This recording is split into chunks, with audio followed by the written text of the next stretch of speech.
Good morning, everyone. My name is Nealia Harper, and I'm honored to be speaking with you today. Amazed might be a better word, actually.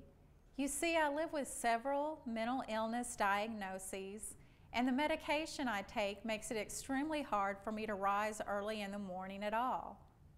Plus, I've been known to suffer from anxiety often. I must say that anxiety has caused me to be unable to stand in front of you today.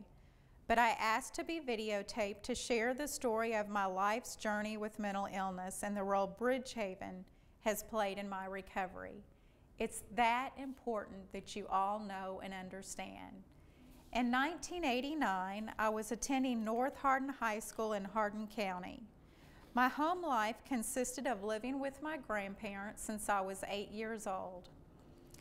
This situation was the result of a safer environment after living with a neglectful and abusive relative as a child.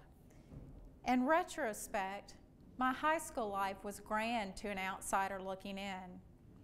I was junior class vice president, on the student council, senior class basketball homecoming queen, and received 5 scholarships to attend college.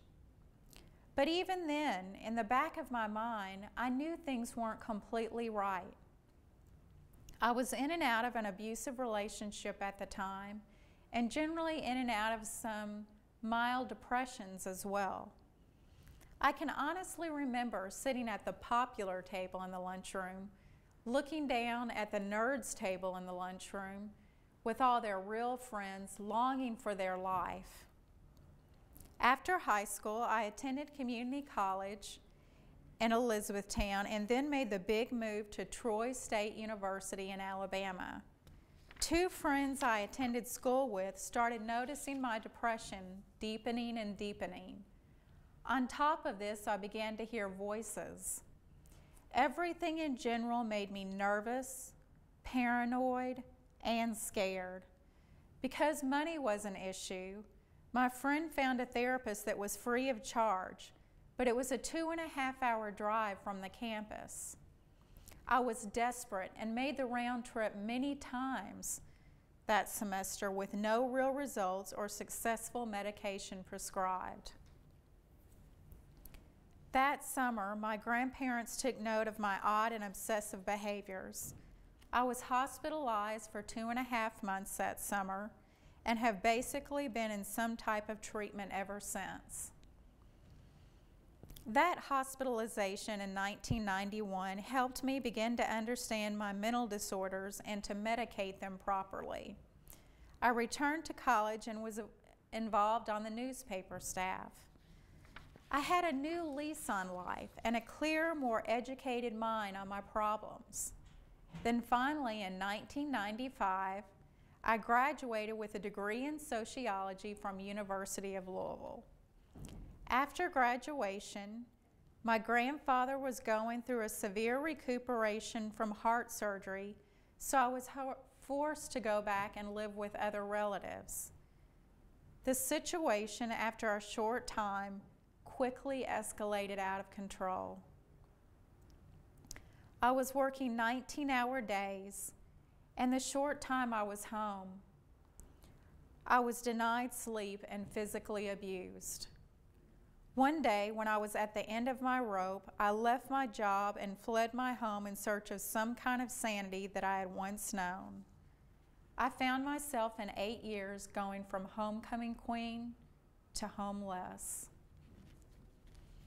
I arrived in Louisville with nothing more than a few clothes in my car. The car provided shelter, a homeless shelter provided a few meals and a shower, and I worked at the Bashford Manor Mall. I was a naive 27-year-old, scared of everything that faced me each day. My money became non-existent, and the first thing to go was my prescriptions. This is when it all began to fall completely apart. As my hope was all but non-existent, and I sat endlessly on a bench day after day with no purpose and no happiness, I finally begged a worker at one of the shelters to refer me to a hospital, because I knew this was the only way I could reach back out of the darkness and get back on my medication. During my 2.5-month stint in the hospital this time, I was referred to the services at Bridgehaven to become a support system that I desperately needed when I got out. I had absolutely no money and no way to pay for services, but Bridgehaven just opened their door wide open for me to enter, and I never missed a day. I found what I had been looking for ever since college and could never find before. An affordable place where there were peers who became those friends I envied so many years ago, and the hope for a more meaningful, lasting life instead of a quick Band-Aid to all my problems as in the past. With the support I've received from Bridgehaven since 1998, I've become involved in my church, gone back to work, and lived in my own apartment again.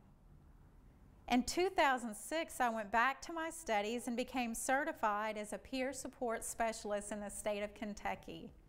1 month ago, I became an official employee as a peer support specialist at Bridgehaven, the place that gave me back my life so many years ago. I absolutely love my job.